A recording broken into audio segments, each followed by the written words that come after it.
Hi everyone, welcome back to my channel. Today we're going to be talking about practical ways that you can start changing the way you communicate at work, in your business partnerships with your clients, so that you start seeing instant results without spending a ton of time or money on additional things. So let's jump right into things.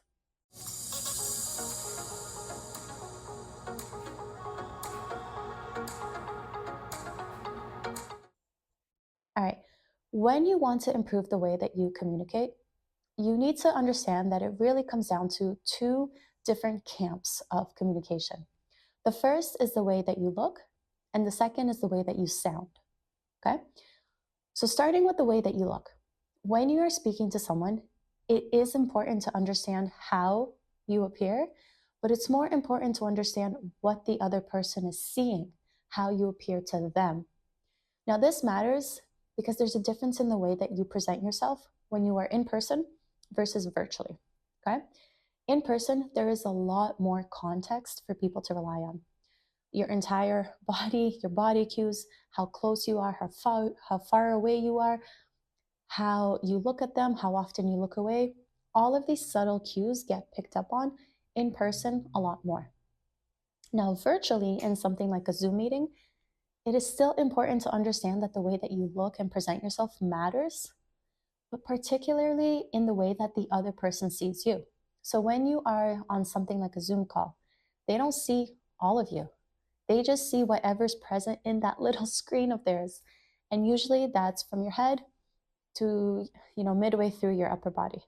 Sometimes your arms are visible, sometimes they're not, depending on the setup that you have and how close and how far away you are from your camera. Now, this matters because it makes a difference in how the other person perceives you and interacts with you. Okay? So, when you're working on improving the way that you look visually when you communicate, understand that it includes every single aspect of you. What are your facial expressions like? Are you making facial expressions while speaking, which most of us do naturally, and it's not a bad thing? But what facial expressions are you making while listening? What are you doing with your face, quite literally, when the other person is talking? Are you engaged and showing them that you're engaged? Are you listening intently, nodding appropriately, maybe smiling a little bit? Or are you scrolling? Are you looking away? Are you on your phone in front of them, which is not the best impression you can make, right?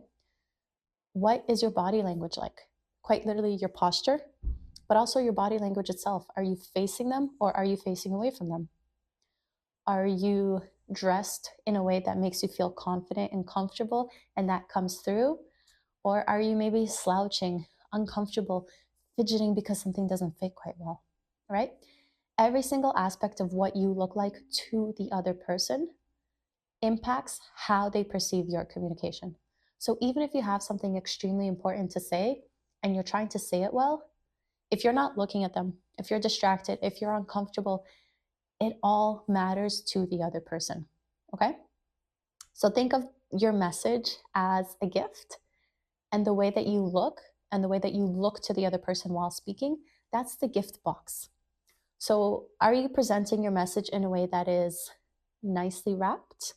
Maybe slightly higher quality wrapping paper with a nice bow on top and giving it to them quite literally beautifully presented?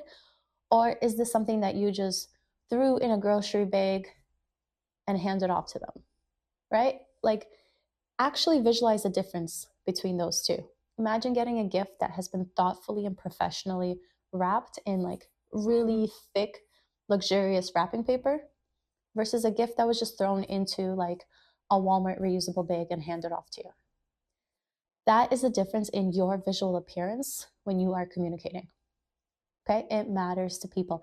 Even if you have an amazing message, even if you have so much technical expertise, how you look when you deliver that message completely impacts how it's received and if it is thought of as something wonderful and good and exclusive and luxurious, or if it's something that's kind of, not well thought out, thrown together, not as exquisite, right?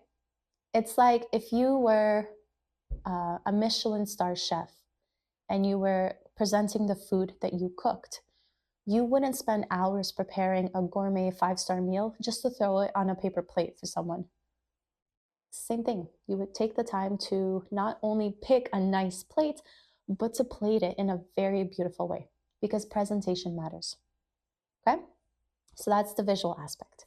When it comes to your actual delivery, that's where you start to get on things like your volume, your pace, your tone, whether you're speaking in a way that's appropriate for the context, whether you're speaking too quietly, whether you're speaking so fast that people can't keep up and process your ideas, or whether you're speaking slow enough for them to understand what you're saying and follow along, whether you're asking people questions, right, and listening to the answer.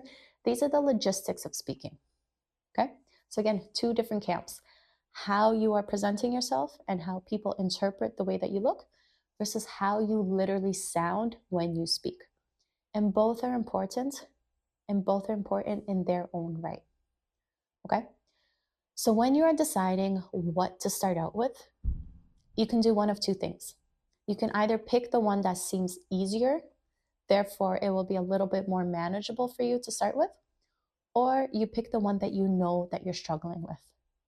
So if you feel like you are a confident speaker, but you know you struggle maybe with your facial expressions or you zone out when people are listening, then start with the way that you look and then go from there. Okay? But it's important that you pick one because if you try to start with both, it is easy to get overwhelmed. When you are trying to monitor your posture, as well as your facial expressions, as well as your tone and your volume and your pace and your delivery and emphasizing the right word and pausing when you need to, it is a lot. It is a lot. It's like trying to learn how to drive a car and going on the highway the same day. It's just too much. It's unreasonable and unattainable in most cases. Okay, so pick one camp to start with, either your visuals or your delivery, and then break it down and work on it from there. Okay, so if you want to work on your visuals, break it down for yourself. Do you need to work on your facial expressions? Do you need to work on your posture? Do you need to work on your body language? That's things like open body language versus closed body language, right? Leaning in versus leaning out. Being present and focused and direct versus looking away from people, okay? If you want to work on the way that you speak, break it down for yourself. How's your volume? Do you speak too quiet, too loud? How's your pace? Are you slow and boring? Are you way too quick that people can't follow along? How's your tone? Do you sound boring? Do you sound disinterested and disengaged? Do you sound angry? Right? How's your variety? Are you adding in enough, differences, even if they're subtle, so that people maintain their engagement and not sound monotone and consistent and flat the entire time because there's no variety? All of these little things matter. But then you can go beyond that. How's your vocabulary? How is the way that you deliver the message? Are you blanking on the words that you need to pick and saying ums and ahs and spacing out? Or is your vocabulary good enough that you're able to think on the spot and come up with the right way to say the right thing? How are you asking questions? Do you feel confident asking a question, or does it feel intimidating, like you're stepping on someone's toes when you need to ask something or get clarification? Okay?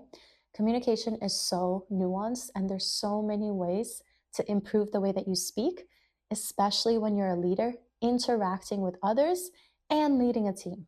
Okay? Communication is nuanced. So before you get overwhelmed and discouraged, pick one camp to start with and just start there. Okay? Start with the basics and then work your way up. Once you feel like you've gone from speaking very monotone and boring to speaking a little louder and adding more variety and being more engaging, well, now you can work on adding in one more element, like perhaps asking those questions that you have a fear of asking. Okay? Pick one, start there. It will make your life easier and you'll thank me for it later. Okay? Now, I want you to comment down below or send me a message with which camp you're starting with and what's the one thing in that camp that you're working on first. Okay? Because once you do that, let me know and I can help make some content that will guide you on your journey a little bit clearer. Okay? Let me know if you have any questions. And as always, I'm here with you on your journey and you've got this.